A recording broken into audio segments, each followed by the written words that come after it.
Happening right now, the City Council's Criminal Justice Committee is holding a special meeting to see if the NOPD is doing enough to weed out bad officers. It comes after a man was badly beaten in recent weeks, allegedly by two off-duty NOPD officers. They were arrested and fired from the department. And Danny Monteverdi broke that story when it happened. He joins us now with the latest from today's meeting. Danny?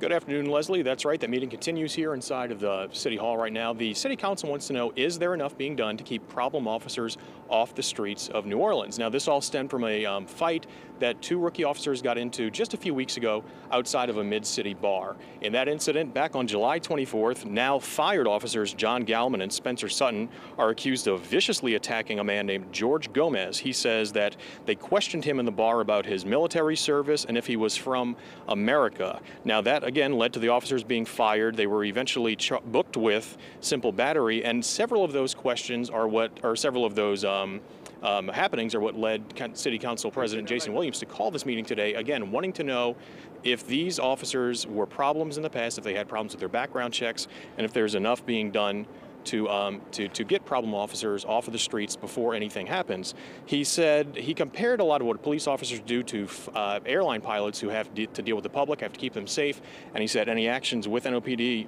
like pilots who are flying airplanes, deserves a more aggressive look. An airplane pilot who is driving a commercial airplane, if there are triggers or alerts, then there are certain things that officer has to go through in order to fly another plane with passengers in it.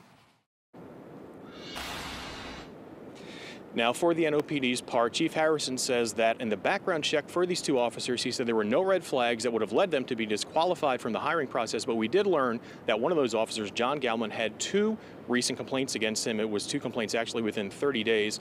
As the meeting continues, the City Council is drilling more into NOPD leadership to find out a little bit more about those details, and we'll of course bring those to you in later editions of Eyewitness News and of course on WWLTV.com. But for now, that's the latest live at City Hall. Danny Monteverdi, Eyewitness News. Leslie? Danny, thank you very much for the update.